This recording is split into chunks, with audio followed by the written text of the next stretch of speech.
How are you doing? This is David W. Williams, also known as Diamond Dave, the founder of the highest paid part-time job in the world, Option Trading Academy. And what we're going to talk about really quickly is how to avoid losing everything in 2023. If you're in a particular chat, if you come through, let me know what part of the country you're coming out of. Let me make sure that you can hear me, that my audio is going through. And we're going to go ahead and break this down, and we're going to get up on out of here. And what I'm talking about is how you can avoid losing everything in 2023. And my perspective on what you can do to make sure that instead of losing, you gain and you further your position in 2023. But really quickly, we want to go into the sponsor of the show. We were fortunate enough to have somebody decide to sponsor this particular episode, and we're going to go ahead and go through that. Let me make sure I get their banner up. And we're talking about itmasterkey.com. And if you're looking to transition into the tech field, my friends over at Master IT can definitely help. Their training is 100% online and accessible 24/7 worldwide. Most students gain their first certification within 30 days. Visit itmasterkey.com. Repeat itmasterkey.com to begin your transition into tech today. Now, what we're talking about is how you can avoid losing everything in 2023.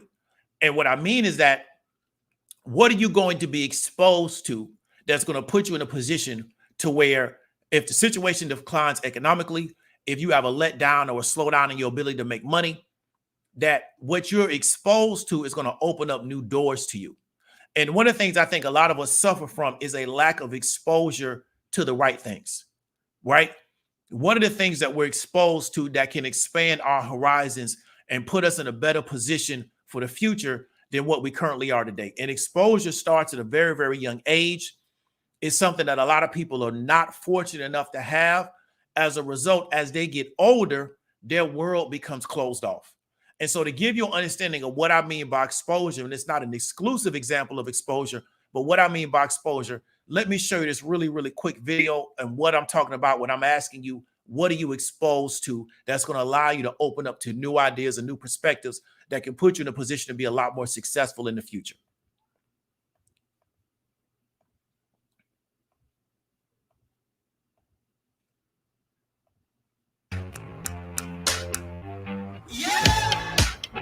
I'm looking for something where it's extraordinary outcome if it works, but it might be long odds. So I'm okay if most people in the world would say this isn't going to work. But if it works, it's really big if it works, I'm all over it.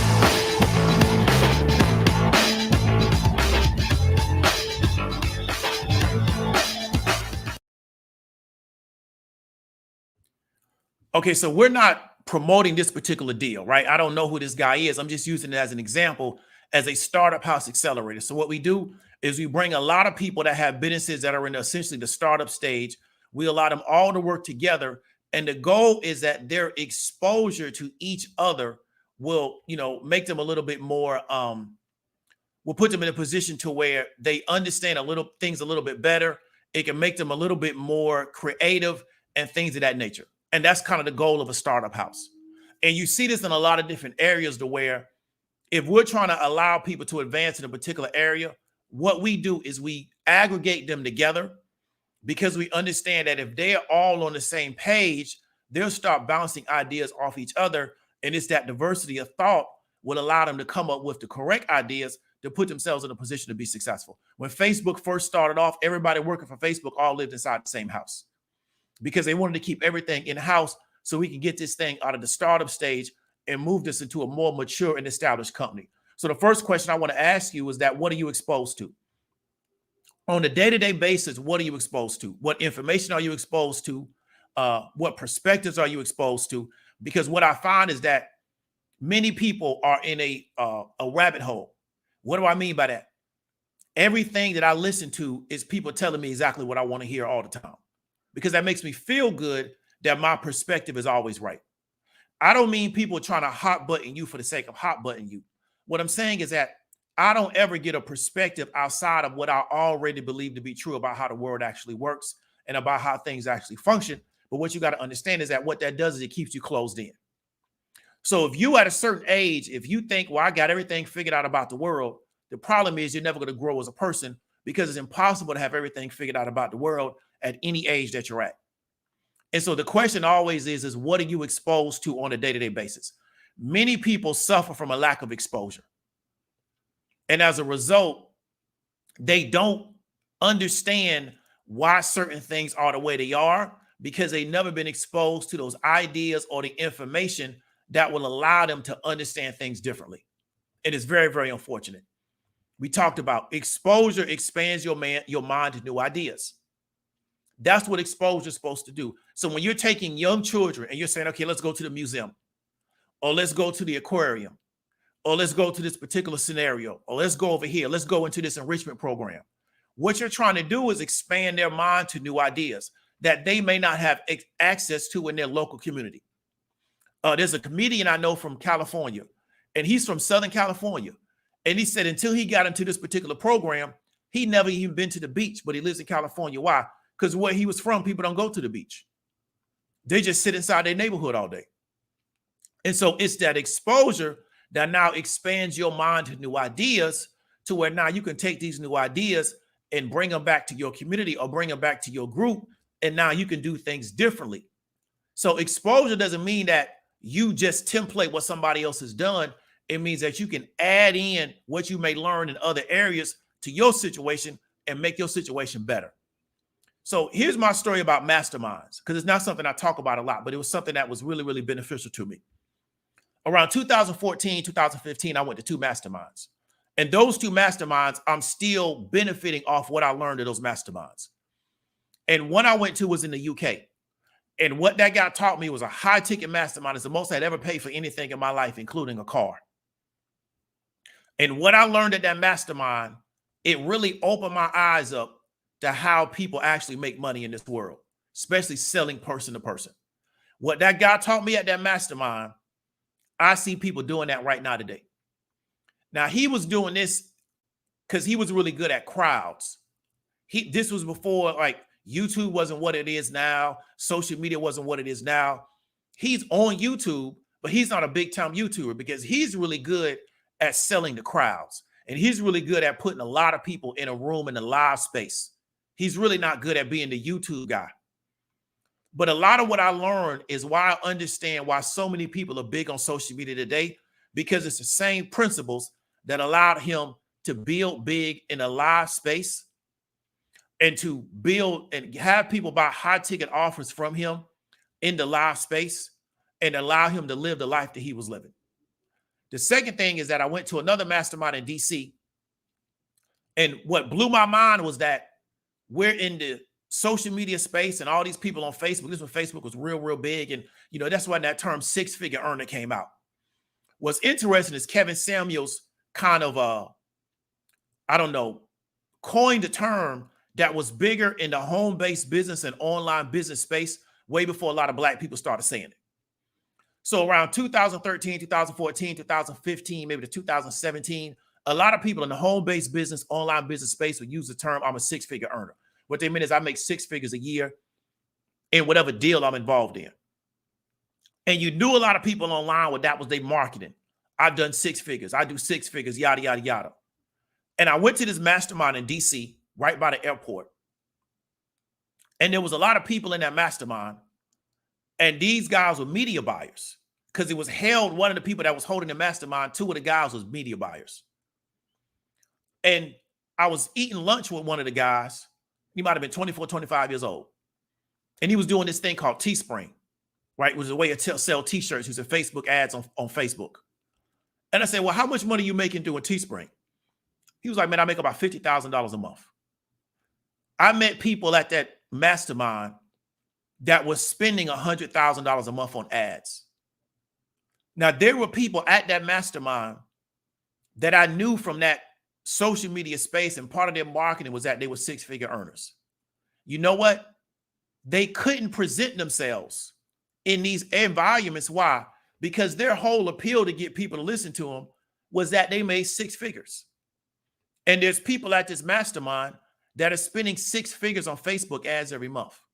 That's how many ad buys they do every month. Met a lot of guys that were doing adult media.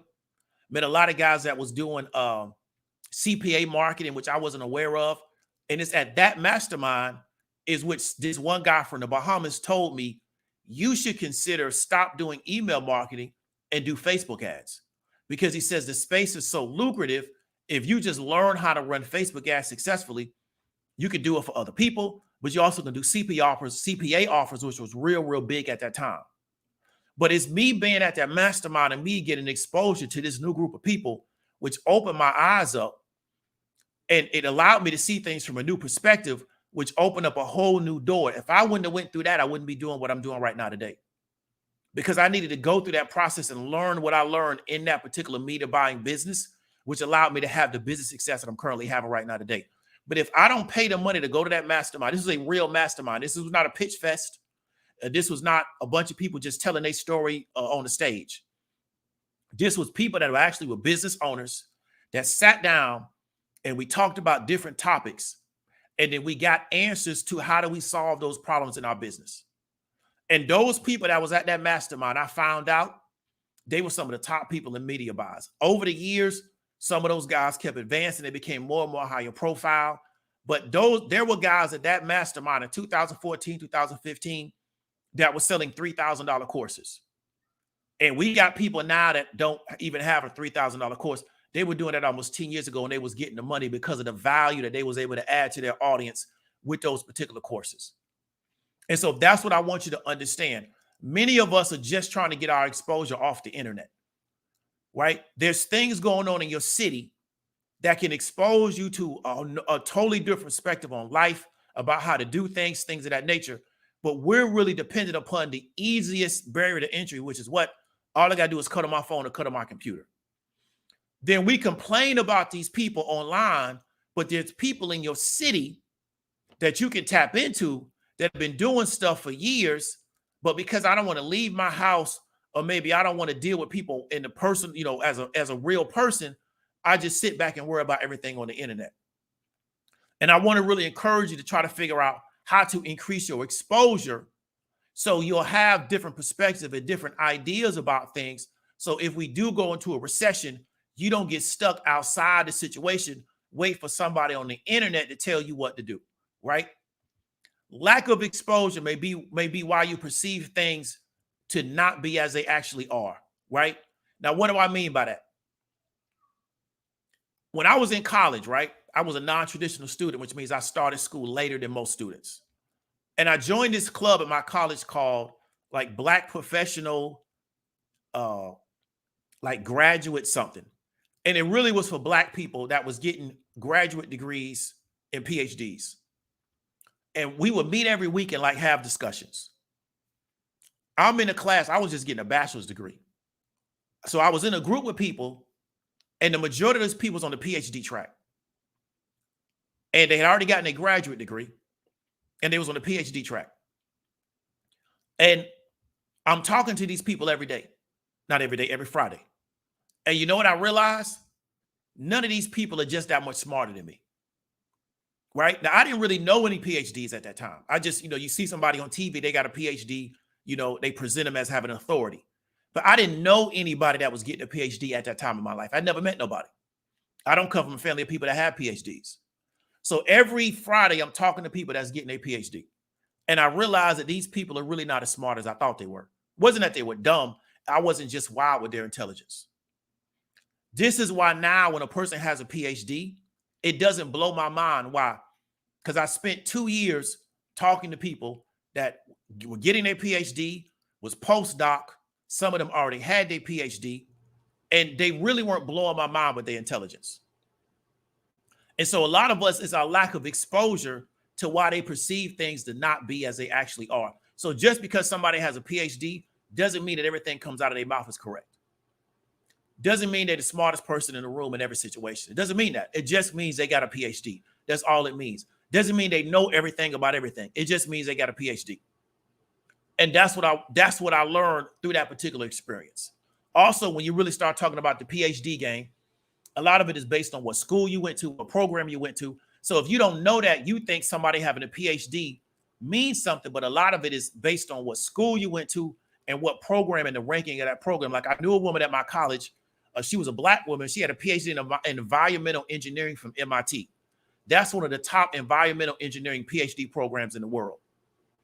So her PhD can mean something different than somebody that got an environmental PhD from a school that's not one of the top ranked schools for environmental engineering on that particular level in the country. And you got to understand that. But if you don't, they just walk in the room and be like, hey, I got a PhD. And you think, well, that just means everything. It does not necessarily mean that. We're not taking away from the work that they put in, but there's levels to getting a PhD. But when you haven't been exposed to a lot of people, I was in a room with like 12 or 13 Black people that was all going to get their PhD. It'll mean something different to you than it'll mean to me. Same thing in this particular financial space. I've been exposed to a lot of people that really understand how these markets work. The guy that taught me the markets, he understood it. That guy does not have a background in finance. He doesn't have a degree in finance. I guarantee you that guy's pulling $30,000, $40,000 a month out of the markets. Guarantee you he's doing that through equity plays, through options. He's pulling about $30,000 to $40,000 a month out of the markets. He's the person that taught me the markets. He had a program that taught it. He's the person that taught it to me. I know a bunch of other people, and their background is not finance. Their background is not being, financial planners. Their background is not the fact that they have the that particular test that you can take if you want to work in the commercial side of real estate and you've done deals over a certain level. That's not their background, but they actually do this in real life. So I know, and GC knows about it. By the Hood does a Friday show. You can get on that show. There'll be contractors on that show. There'll be all kind of people on their Friday live show that actually work in the actual real estate market. They do deals all the time. They have a lot of experience, even though they not necessarily have the quote unquote credentials and the certifications. They just go out in the real world and they actually go do it, right? They know how to get money. They know how to do projects, they know how to turn projects around, and they know how to put those particular projects on the market. Okay. So I know people that actually function in these markets, but they don't necessarily have what other people will call the credentials, right? So when somebody comes to me and they tell me something about how the financial markets work, I don't agree with that just because they say it. Why? Because I actually study and I actually talk to people and we actually have conversations about these particular areas. So you just can't tell me anything because of my exposure. So you can't tell me I'll make you a millionaire if you just stack up your 401k and, stay on your job until you retire, because I know that that $1 million net worth is based on the 401k in the home. There's nothing wrong with that. But I know that's the value of the $1 million net worth. So the plan that they've given to a lot of American consumers is that if you just stay on your job and you keep working and you keep maxing out your 401k, you'll be a millionaire at 65 is based on the value of your 401k and your home, right? There's nothing wrong with that. But if you've only been exposed to that as the only way to become a millionaire, you don't know there's a lot of other different ways to become millionaires. But you've only been exposed to that one way. And that's not necessarily the safest way. Why? Because if you lose your job, then you can't continue to contribute to the 401k. And the 401k works best over time. So if you have a stretch in which you're not able to keep maxing out your distribution into that 401k, it don't work the same way. So this is what I'm saying is that a lack of exposure means that you only know one way to become successful in this particular area because you're not around people that are having different kind of conversations about how to do this. And so then you jump on YouTube and you may fall into something that has a kind of like a get rich quick or get rich overnight perspective to it. Why? Because I'm not exposed to anything else. And so that's one of the reasons why I tell people your lack of exposure can be why you perceive things and not be as they actually are. Let's get into the next one, right? So what can you do to increase your exposure? You can start asking yourself, how can I get around people that can give me different perspectives on things that can be beneficial to where I'm trying to go? That's all you got to do. Or how can I put myself in environments? It doesn't mean that every situation is going to be the right situation. You may have to go somewhere and be like, you know what, this ain't a good look for me. So I'll know not to go here again. But a lot of times what we think is the big thing that get all the attention doesn't necessarily mean that's going to always be a solution to your problem. And let me show you what I'm talking about. So you normally, if you live in a fairly moderately sized city, you're going to have REIA meetings in your city, right? You can go to these meetings. Usually they're going to be free. and you can go see what they're talking about, and you're going to meet other people that are operating in the real estate space. So you don't have to go on the internet and follow a real estate influencer. You can actually go find people in your local area that actually do real estate, right? And you can chop it up with them and figure out what's going on. And then you can learn more about real estate in that particular area. Why? Because I'm actually dealing with people in real life in the particular space. You don't have to go with the people. I'm going to show you how to do this. I'm going to show you. Just actually go out in the real world and deal with people that actually do this day to day. They may not want to build up a social media presence. One of the biggest people in real estate in Atlanta is a white dude. I think his name is Mark Spain. I don't think he got a social media presence, but he does have billboards all over the city of Atlanta telling you that he'll buy your house from you. And you got to understand is that if you're exposed to different stuff, you now can get different exposure because your real estate mentor may be at one of these particular meetings and they may not be online on the internet. Here's another example, right? So this is By the Hood Camp. So this is a camp that they run for young people. So what are they doing? They're giving young people that exposure, right? So here's something that they're talking about. The concept of money, how to create a budget, how a bank operates, how to become their own bank, basic stock market terminology, how to set up a system to select profitable companies, right? Introduce you to cryptocurrency, fun ways of participating in cryptocurrency. So this is a real life class that they actually hold. I also think they got an online perspective to it, right?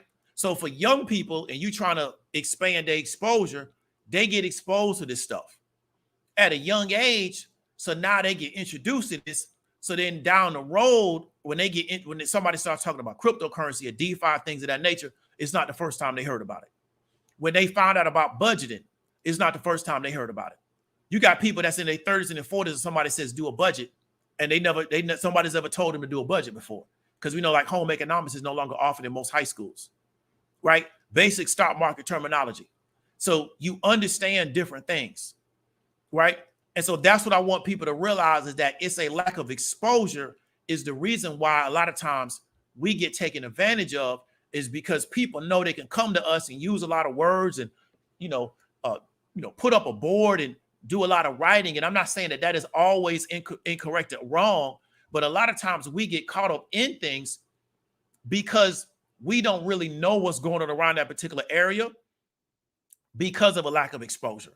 Because I spent the last few years just really delving into the markets and really studying the markets very heavily. You can't tell me certain stuff about the markets because I don't believe you, because that's not my perspective of how this thing actually works. I don't believe that Tulsa was bad because the valuation was not equivalent to the assets on the books. Because if that was the case, every tech company would be null and void. So a lot of tech companies are launched. I don't mean IPO'd. They're started and there's a valuation put on it that has nothing to do with their assets. They don't have any assets. They just have intellectual property. They have an idea that they believe they can go out here in the market and execute, and people may or may not believe in it.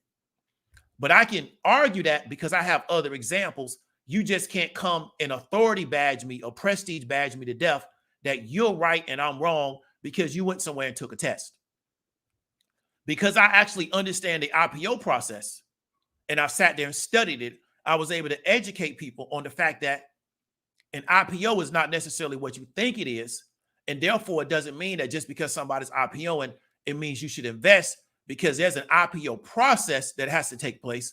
So it may mean that you may not want to invest. And then I flipped it into, well, here's how you can monetize this particular IPO process. So I don't care if a person has a PhD. They can't tell me that I should invest in a company because they're IPOing, because I actually studied and understand the process and I've had exposure to a lot of different people. I want to do a macro channel where I just talk macroeconomics. The issue is I don't know if we can get enough support to support the work it's going to take to do that particular channel, because there is no real channel where we talk about macro. And I'm tired of watching channels where other people talk about macro and they have all the representation in the space, and we don't have any people that talk macro. Now, we got a bunch of economists, but none of them talk macro. We got a bunch of people that are not economists, and they got real big channels talking macro, but they're not economists. So what's interesting is that we produce a lot of economists, but none of them can talk macroeconomics. They're talking stuff like social behavior theory. So that's unfortunate. But we don't understand macroeconomics, so we allow people to come to us and tell us all our problems and everything except our economic situation. And we argue back subjective stuff that got nothing to do with our economic situation. Why? Because we don't even know about our economic situation, because we haven't been exposed to those kind of conversations, right? So this is the issue. I was watching reading an article the other day, and I forgot what the name of this particular woman was, but she works for the Biden administration, and she went to Africa and told those African countries that if you don't participate in the trades and the sanctions against Russia, because they want to buy oil, I think, from Russia, she was like, it's going to be detrimental to you, right? We're not even aware that this type of stuff is going on, because why? We don't have conversations about this type of stuff. We want to have conversations about things that are subjective, that we can argue over to make us feel better, because, you know, we told somebody something and they told us something and we can get hyped up. But these aren't necessarily going to be the solution to our problems. But it's because of my exposure is why I understand that. And I think it's other people's, because of their lack of exposure, they don't understand that. And then when they go into economic distress, the people that was telling them about these behavior politics and things of that nature, they're not going to have any answers for them. So that's all we're going to talk about. Not going to be here long. Let me go back through to the sponsor of the particular show, then we're going to get up on out of here after I read the comments. So the sponsor of the show is itmasterkey.com. If you're looking to transition into the tech field, my friends over at Master IT can definitely help. Their training is 100% online and accessible 24/7 worldwide. Most students gain their first certification within 30 days. Visit itmasterkey.com to begin your transition into tech today, right? So we're going to read these comments, man, and we're going to get up on out of here. So Don Peebles has a social media exposure, one of the greatest Black real estate investors in the country. Yeah, definitely. But he's too busy working on deals, because I think they got a deal, I think up in New York City, that he talked about on the Breakfast Club. But he's too busy working on deals. And he, you know, everybody doesn't, and I think a lot has to do with his age, is really not interested in being like a social media personality, right? And I also think this, because he actually has to do deals, he don't have time to like do a gang of videos. I just don't think he has time to do it. The man got a wife. I know he has children. I don't think he has time to do a lot of videos based on the size of the deals that he does, right? So, and you see with Don Peebles, he's not on YouTube talking about his credentials, what test he's passed, because he's actually developed the projects. That's his marketing, not that other stuff, because he's actually producing the real estate space. But that's a good comment.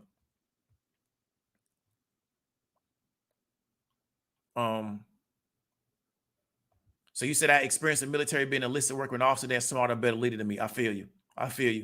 You know, sometimes you don't know if you're not around those people. So diversity of thought is important. Most people want to hear what they already agree, which limits their growth. Definitely. And I'm not a fan of like conspiratorial stuff. Just not my thing. But I am a fan of a diversity of thought, because sometimes you can be looking at something from a certain perspective and be blind to other opportunities that you just may not see. You know, that's why sometimes people hire consultants to look at their business, to tell them revenue streams that they could be missing, or that they may not see, because they're so much into the business. They're not understanding that you could be missing out on other revenue streams. And they pay people a lot of money to come into their business and tell them, like, look here, you could be making money doing this, you could be making money doing that, but you may not see it just because you're so locked into what you're doing. Let me go down here to the bottom. So Master IT, I appreciate the $5. You grow to whatever you're exposed to, most definitely. So Catherine told, yeah, I follow trade with African news. It's crazy, most definitely. What's going on, Essence? I've taken a bookkeeping course to look at business, how to evaluate companies better. Solve my debit. Yeah, definitely. That's going to really help you out a lot. I told people, yeah, bookkeeping, basic accounting, it's going to really help you out a lot to be able to like really understand balance sheets, right? That's going to be a big help. Exposure is definitely important. If I didn't take electives in class, I would have done worse off in life. So Miss Kuawonga, if I pronounced that incorrectly, my bad. Exposure takes a lot of courage, takes a willingness to understand that you don't know everything. A lot of people have small egos, can't handle that. Yeah, I believe you. You know, and a lot of people are more comfortable if everybody around them, and this is my opinion, if everybody around them, they believe that everybody around them thinks like them. And there's nothing wrong with associating with people where you have similar ideas and values. But a lot of people, in my opinion, get a sense of comfort if I know that everybody around me 100% agrees with everything that I agree with. Right. And I think that can be, it closes you off to a lot of different stuff. Next to the take an accounting course. Yeah, you can take one that, like, anybody that wants to take an accounting course, you can take one at just your community college and just learn basic, like, financial. Then you can also take managerial, which is a little bit more complicated, but it's not nothing anybody can't pass. Right. So that's going to be the video. Appreciate everybody for coming through. If you got any questions, hit me up in the comments. David W. Williams, also known as Diamond Dave. I'll talk to you later.